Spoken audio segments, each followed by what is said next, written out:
جتنا ایمان کی نگاہ سے دیکھو گے مخلوق کو اللہ جل جلالہ اتنا آنکھوں کے راستے سے اندر ایمان کو پہنچائیں گے. ان چاروں راستوں سے جب ایمان اندر آتا ہے، ماحول بن جاتا ہے، تو اللہ جل جلالہ ایمان کی قوتیں وہ نصیب فرماتے ہیں جس ایمان کی بات کی جا رہی ہے. رہا ایمان، تو ایمان صرف کلمہ پڑھ لینے کا نام نہیں ہے. ایمان صرف کلمہ پڑھ لینے کا نام نہیں ہے، دھوکے میں نہیں رہنا چاہیے.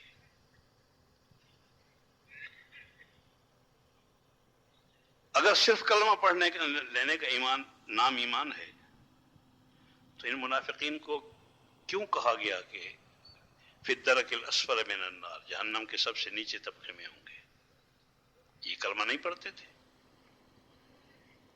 یہ کلمہ پڑھتے تھے، اور اتنا شاندار پڑھتے تھے کہ تمہارے ملک کا کوئی جید سے جید قاری اتنا شاندار تلفظ کے ساتھ، صحیح تلفظ کے ساتھ کلمے کا اور قرآن کا تلفظ نہیں پڑھ سکتا ہے، تلفظ ادا نہیں کر سکتا ہے جتنا منافقین جانتے تھے.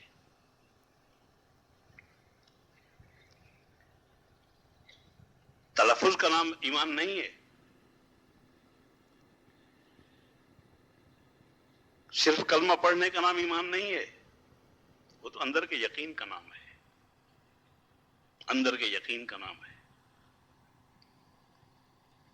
کسی مخلوق سے کچھ نہ ہونے کا یقین اور اکیلے خالق سے سب کچھ ہونے کا یقین، اس کا نام ایمان ہے. کسی مخلوق سے کچھ نہ ہونے کا یقین، چیونٹی سے لے کے جبریل علیہ السلام تک کسی مخلوق سے کچھ نہ ہونے کا یقین اور اکیلے خالق سے سب کچھ ہونے کا یقین. جب تک یہ یقین دل میں نہیں بیٹھتا ہے، اتنے تک آدمی ایمان والا نہیں بنتا ہے. ایمان والا اسی وقت بنے گا جب اس کا یقین دل میں بیٹھ جائے. زبان سے کہنے سے بھی کام نہیں بنے گا، زبان سے کہنے پر بھی کام نہیں بنے گا. ایک آدمی ہے، وہ زبان سے کہتا ہے لا الہ الا اللہ محمد رسول اللہ، یا اشہد ان لا الہ الا اللہ و اشہد ان محمدا عبدہ و رسولہ، زبان سے کہتا ہے، پھر زبان سے کہتا رہے. اگر دل کا یقین یہ نہیں ہے، اگر یہ دل کا یقین نہیں ہے، تو ابھی یہ کلمے تک نہیں پہنچا ہے.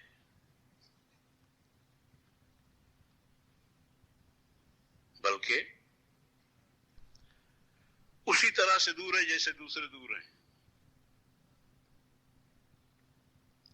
اسی واسطے صحابہ کہتے ہیں کہ تعلمنا الایمان ثم تعلمنا القرآن، پہلے ہم نے ایمان سیکھا پھر ہم نے قرآن سیکھا ہے. تعلمنا الایمان ثم تعلمنا القرآن، پہلے ہم نے ایمان سیکھا پھر ہم نے قرآن سیکھا ہے. ایمان کو سیکھو.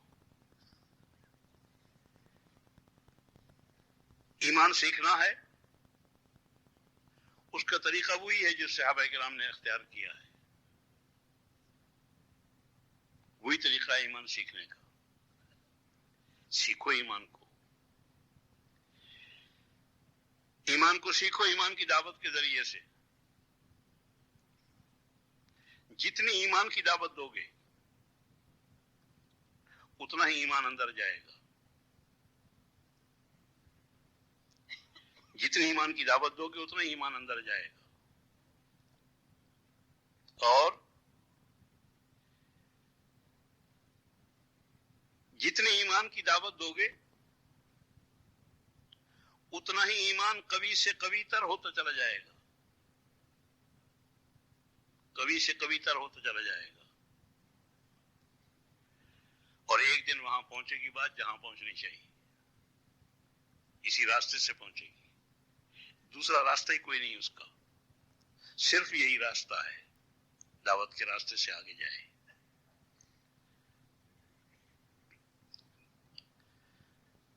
اس بنا پر عرض کر رہا ہوں کہ ایمان کی دعوت جتنی قوت کے ساتھ، جتنی انہماک کے ساتھ، جتنی تسلسل کے ساتھ اس کی ایمان کی دعوت دی جائے گی، اتنا ہی اللہ جل جلالہ ایمان عطا فرمائیں گے، قوی سے قوی تر ایمان اللہ نصیب فرمائیں گے۔ اس بنا پر ایمان کی دعوت دی جائے اسی نیت کے ساتھ کہ مجھے بھی اللہ جل جلالہ ایمان نصیب فرمائے اور پوری انسانیت کو بھی اللہ جل جلالہ ایمان نصیب فرمائے، اس نیت کے ساتھ ایمان کی دعوت دی جائے۔ جتنی اس ایمان کی دعوت بڑھے گی اتنا ہی ایمان کی قوت آئے گی، اور جتنی ایمان کی قوت آئے گی اتنا ہی اللہ جل جلالہ ایمان کو آگے بڑھائیں گے اور وہ اس کے پھیلنے کی صورت پیدا فرمائیں گے۔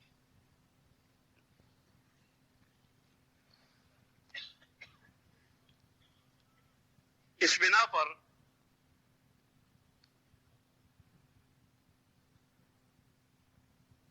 صحابہ یہ کہتے ہیں کہ تعلمنا الایمان ثم تعلمنا القرآن، پہلے ہم نے ایمان سیکھا پھر ہم نے قرآن سیکھا ہے۔ پہلے ہم نے ایمان سیکھا پھر ہم نے قرآن سیکھا ہے۔ ایمان کو سیکھنا پڑے گا، اور جس وقت ایمان کو سیکھنے کے لیے ایمان کی دعوت چلائیں گے تو اللہ جل جلالہ ایمان بھی سکھائیں گے۔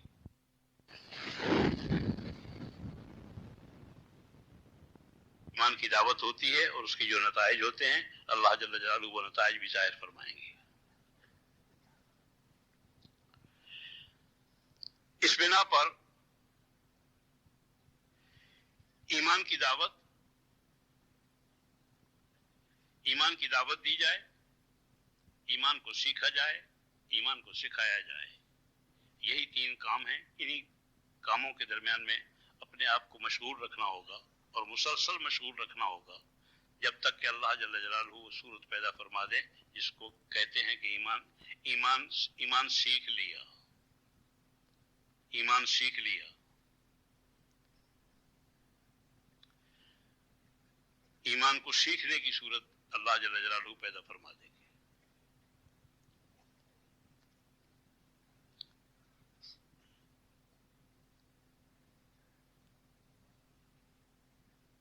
عبادات کو، اخلاق کو، اخلاص کو، یہ آگے کی چیزیں ہیں، ان کو بھی سیکھنے کی یہی ترتیب ہے۔ جتنا اس ایمان کی دعوت دی جائے گی، جتنا اس علم کی دعوت دی جائے گی، جتنی اس اخلاص کی دعوت دی جائے گی، جتنی اس کی دعوت بڑھے گی، اللہ جل جلالہ اتنا اس میں سے حصہ عطا فرمائیں گے، اتنا اس کا حصہ ملے گا۔ شرط یہی ہے کہ محض رضا الہی کے لیے، شرط یہ ہے کہ محض رضا الہی کے لیے اس کام کو کیا جائے اور مسلسل کیا جائے، اخلاص کے ساتھ کیا جائے اور مسلسل کیا جائے۔ جتنی اس کی دعوت بڑھتی چلی جائے گی اتنا ہی اللہ جل جلالہ اس ایمان کا رسوخ بھی عطا فرمائیں گے اور اس ایمان کی دعوت کو کہ جو نتائج ہوا کرتے ہیں وہ نتائج بھی ظاہر ہوں گے۔ اس بنا پر درخواست یہ ہے کہ ایمان، اخلاص، علم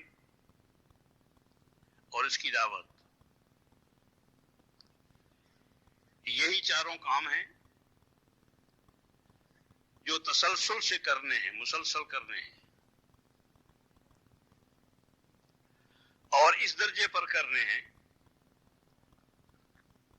کہ اللہ جل جلالہ وہ ایمان بھی نصیب فرما دیں جس ایمان کی دعوت دی جا رہی ہے، وہ اخلاص بھی نصیب فرما دے جس اخلاص کی دعوت دی جا رہی ہے، اس علم کی صورت بھی بن جائے جس علم کی دعوت دی جا رہی ہے، ضروریات دین سے پوری طرح سے واقف ہونا۔ جتنی اس دعوت میں آگے بڑھا جائے گا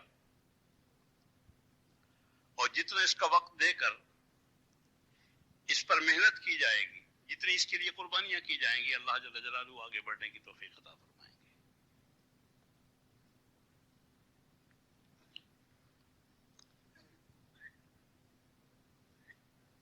دین پر چلنا بھی آسان ہے، دین کا سیکھنا بھی آسان ہے،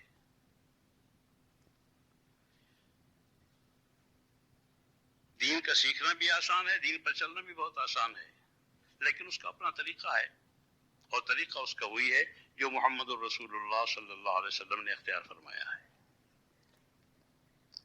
وہی انداز اختیار کیا جائے گا تو اللہ جل جلالہ سیکھنے کی صورتیں بھی پیدا فرمائیں گے اور آگے بڑھنے کی صورتیں بھی، پھیلانے کی صورتیں بھی پیدا فرمائیں گے۔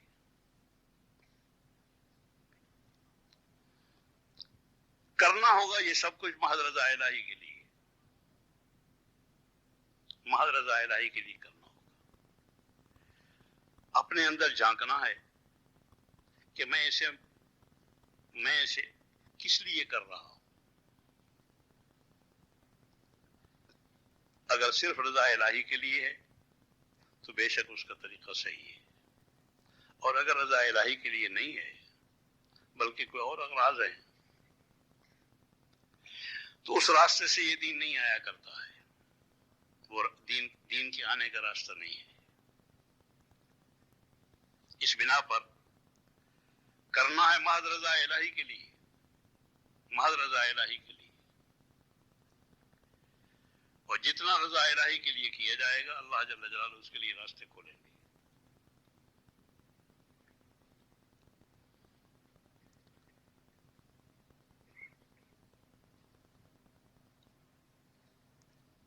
اگلی چیز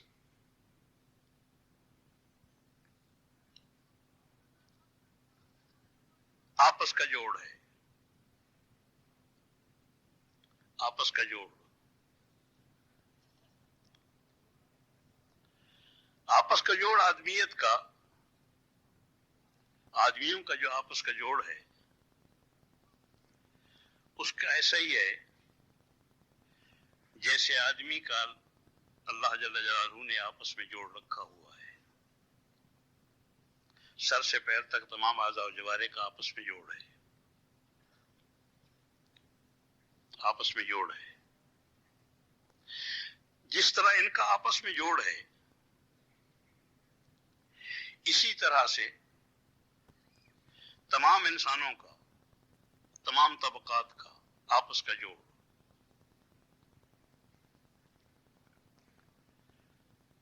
تمام انسانوں کا آپس میں جوڑ، جس طرح اللہ جل جلالہ نے اس کا آپس میں جوڑ بنایا ہوا ہے،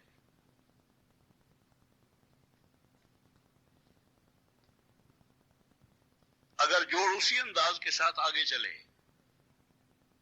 تو یہ منزلوں تک پہنچانے میں براہ راست منزلوں تک پہنچانے والی چیز ہے۔ اس بنا پر کہا یہی جائے گا کہ ایمان کی دعوت دو، ایمان کی دعوت دو، اخلاص کی دعوت دو، علم کی دعوت دو، اپنے اللہ کی یاد کی دعوت دو، انہی چیزوں کی دعوت دی جائے گی۔ جتنا یہ دعوت میں آگے بڑھتے چلے جائیں گے اللہ جل جلالہ ان چیزوں میں سے حصہ عطا فرمائیں گے۔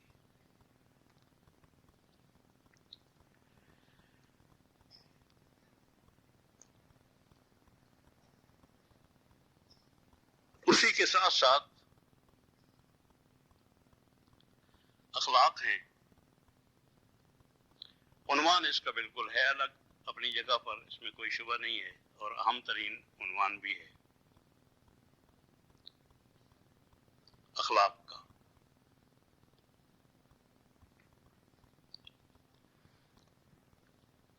آپس کا جوڑ اور اخلاق یہ زندگی بننے کے سامان ہیں. جتنا اس میں آگے بڑھتے چلے جائیں گے اللہ جل جلالہ اچھی صورتیں پیدا فرماتے چلے جائیں گے.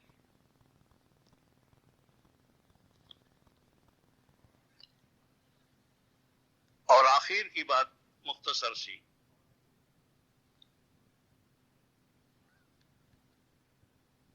آدمی اپنے آپ کو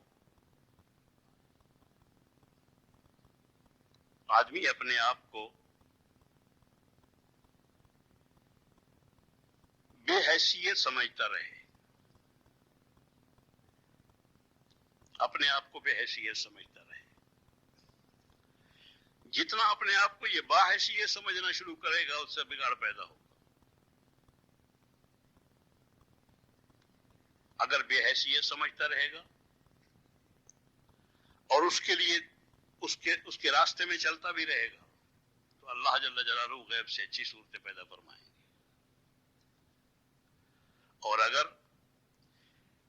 یہ اپنے آپ کو باحیثیت سمجھتا رہے گا تو وہ شکلیں پیدا نہیں ہوں گی. اس بنا پر اپنے آپ کو بے حیثیت سمجھتے ہوئے کہ مجھے یہ سمجھتے ہوئے کہ مجھے یہ کام نہیں آتا ہے، مجھے یہ کام کرنا نہیں آتا ہے اور مجھے یہ کام کرنا سیکھنا ہے. اپنے چھوٹوں سے بھی سیکھنا ہے، اپنے بڑوں سے بھی سیکھنا ہے، دعوت کے راستے سے بھی سیکھنا ہے، اور ہر میدان میں، ہر جگہ پر جہاں بھی جانا ہے، جس میدان میں جانا ہے سیکھنا ہے.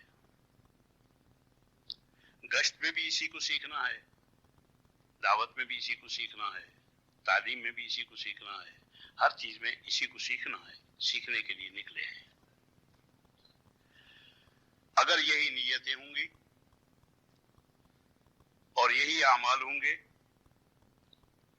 اور یہی خواہشیں ہوں گی اور یہی ہدف ہوں گے تو اللہ جل جلالہ سے امید ہے کہ اللہ جل جلالہ راستے کھولے گے امت کے لیے.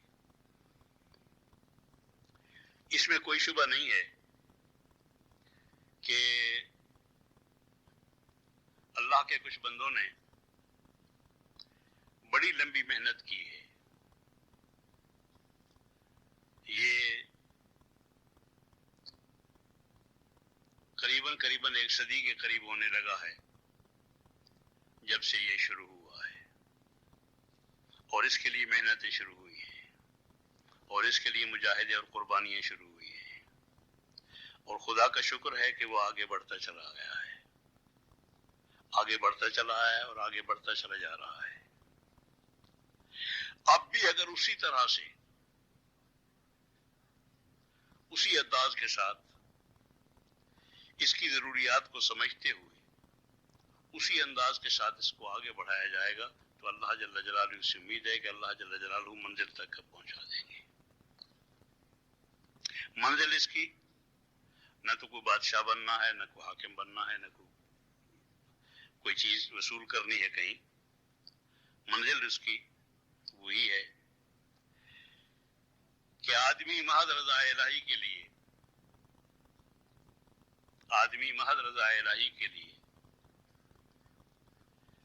اپنے آپ کو اور اپنی ہم جنس مخلوق کو یعنی انسانوں کو، تمام مردوں کو، تمام عورتوں کو، تمام بچوں کو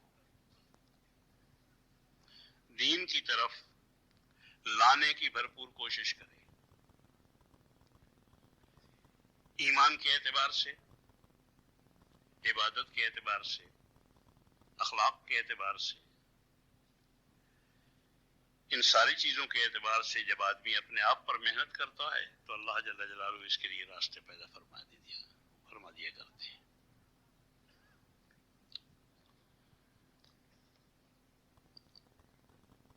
اس وقت میں ایک بات خاص طور پر یہ بھی عرض کرنی ہے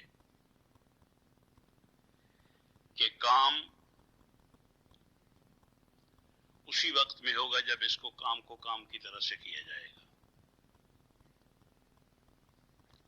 واقعہ یہ ہے کہ ہماری غفلتوں کا حال یہ ہے کہ ابھی کام کو کام کی طرح سے نہیں کیا جا رہا ہے.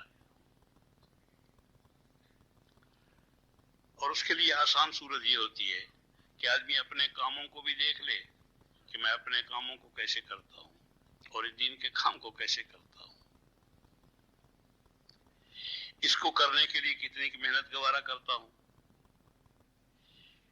مشقت کتنی برداشت کرتا ہوں، اس کو کرنے کے لیے پیسہ کتنا لگاتا ہوں، اس کے کرنے کے لیے اپنی صلاحیتیں کتنی لگاتا ہوں. اگر واقعی توازن میں برابری آ جائے تو بھی کام چل نکلے گا. کس کام کو کرنا ہے اور اس کام کو کرنا ہے اسی طرح سے جس طرح سے امت نے ابتدا میں کیا تھا. جس طرح امت نے ابتدا میں کیا تھا اسی طرح سے اس کام کو کرنا ہے. اور اس کے لیے جو رکاوٹیں پیدا ہوتی ہیں ان رکاوٹوں کو رفع کرنے کے لیے کوشش کرنی ہے. انشاءاللہ رفع ہوتی چلی جائیں گی. رکاوٹیں کوئی ایسی شدید نہیں ہیں بلکہ بہت آسان ہے اس اعتبار سے کہ حضور صلی اللہ علیہ وسلم کے وقت میں اور اس کے بعد جس دعوت کو پھیلانے کے لیے، جس دعوت کو سکھانے کے لیے بقول ہمارے ایک بزرگ کے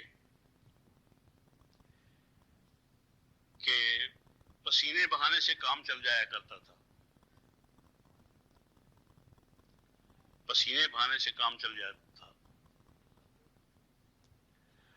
اس کے لیے کوئی محنت نہیں ہو رہی ہے. اگر اس محنت کو کیا جائے جس طرح محنت کرنے کا حق ہے، جانیں بھی لگائی جائیں، مال بھی لگایا جائے، راتیں بھی لگائی جائیں، دن بھی لگائے جائیں، اور اسی طرح سے محنتیں کی جائیں جس طرح محنتیں کرنے کا حق ہے، یا جس طرح کی محنتیں اپنے اکابر سے سنی ہوئی ہیں یا اپنے اکابر کے اندر اپنے اکابر نے لکھ بھی دی ہیں. اگر اس انداز کے ساتھ محنتیں کی جائیں تو اللہ جل جلالہ سے امیدیں ہیں کہ پہلے کی نسبت سے اب اس کے نتائج بہت زوردار اور شاندار نکلیں گے. اس لیے کہ سنت اللہ یہی ہے، سنت اللہ یہی ہے اور بتایا یہی گیا ہے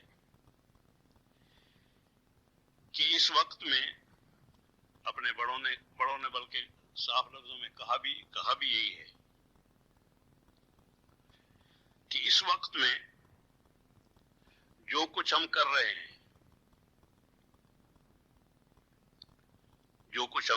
ہیں، اس سے اگر 10واں حصہ بھی کیا جائے اور کیا جائے محض رضا الہی کے لیے تو اللہ جل جلالہ سے امید ہے کہ ایسی صورتیں پیدا ہوں کہ جس کو دیکھ کے ساری دنیا رشک کرے. اس لیے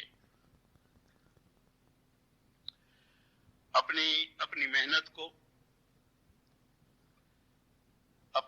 کو ہر اعتبار سے آگے بڑھانے کی کوشش کی جائے.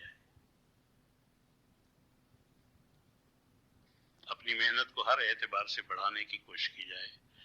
مال خرچ کرنے کے اعتبار سے بھی، جان خرچ کرنے کے اعتبار سے بھی، باہر نکلنے کے اعتبار سے بھی، اوقات لگانے کے اعتبار سے بھی، اخلاق کے اعتبار سے بھی، ایمانیات کے اعتبار سے بھی، ساری چیزوں کے اعتبار سے اگر اس کو آگے بڑھایا جائے تو اللہ جل جلالہ سے امید ہے کہ وہ کام جو صدیوں میں قابو آتے ہیں وہ شاید مہینوں اور سالوں میں قابو میں آ جائیں. اس لیے کہ اللہ جل جلالہ کی مدد کا جو معاملہ ہے وہ اس امت کے ساتھ بہت زیادہ ہے.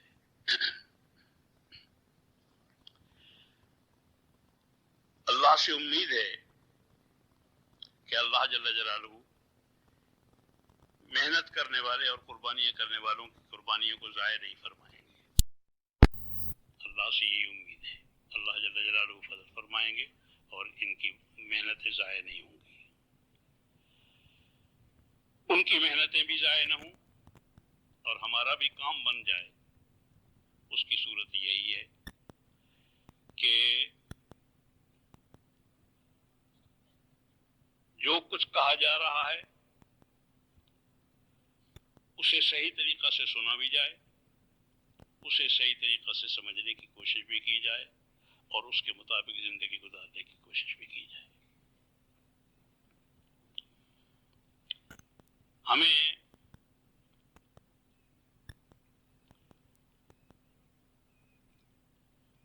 کرنے کے اعتبار سے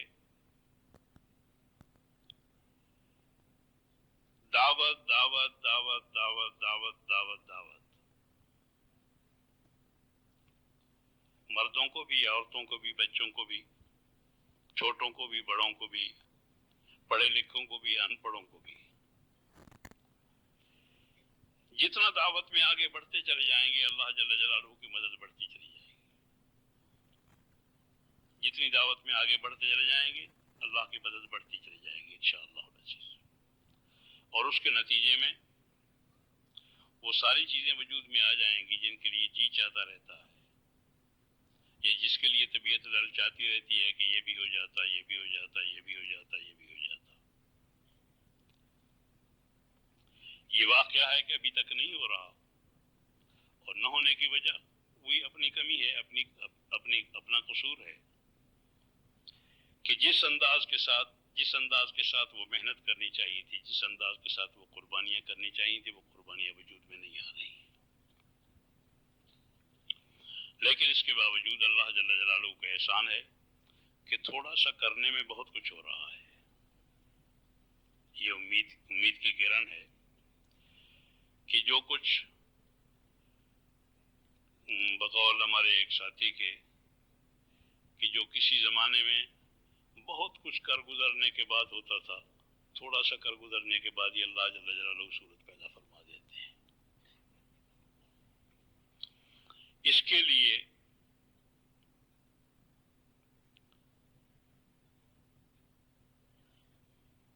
ارادے بھی اور ان ارادوں کا اظہار بھی, ظہور بھی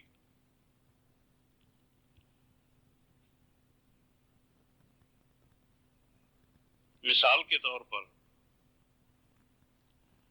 اللہ کا احسان ہے کہ مجمع اس انداز کا آ رہا ہے, آیا ہوا ہے, اور اسی انداز کے ساتھ بڑھ بھی رہا ہے.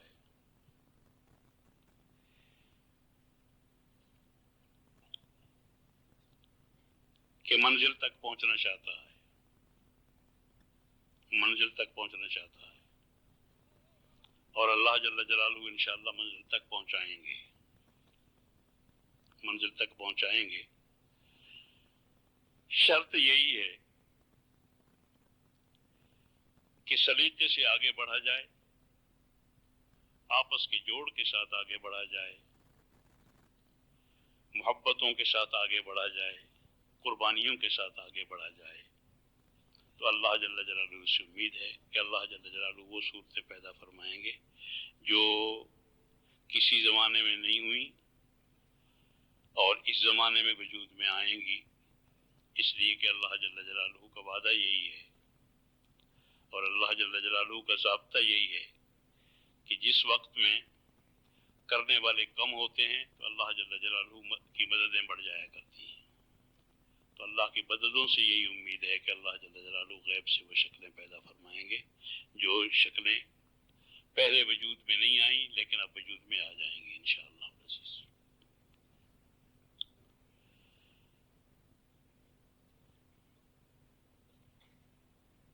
اس وقت میں جو صورت اختیار کی جا رہی ہے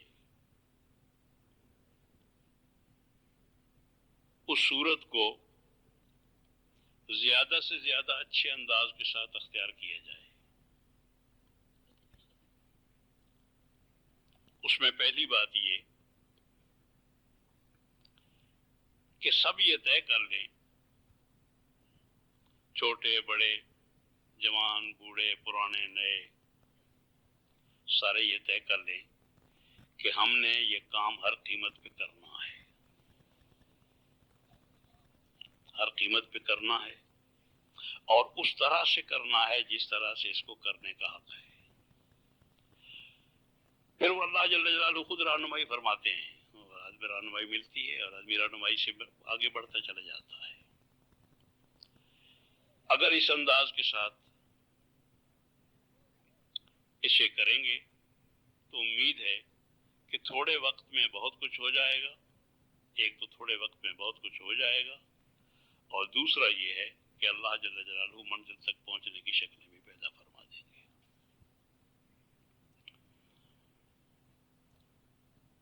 مجھے اس وقت میں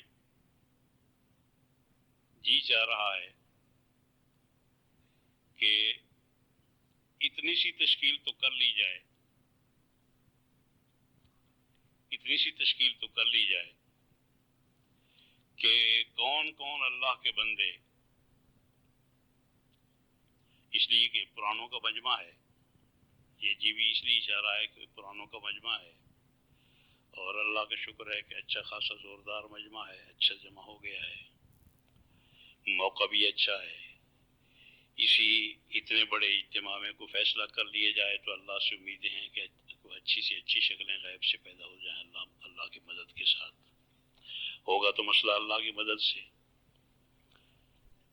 اس کے لیے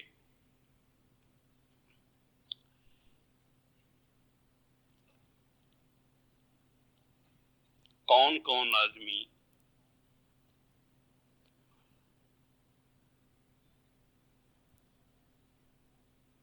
لمبی تشکیلوں کے لیے، لمبے اوقات کے لیے، مثلا سال بھر کے وقت کے لیے، 6 مہینے کے وقت کے لیے، 4 مہینے کے وقت کے لیے،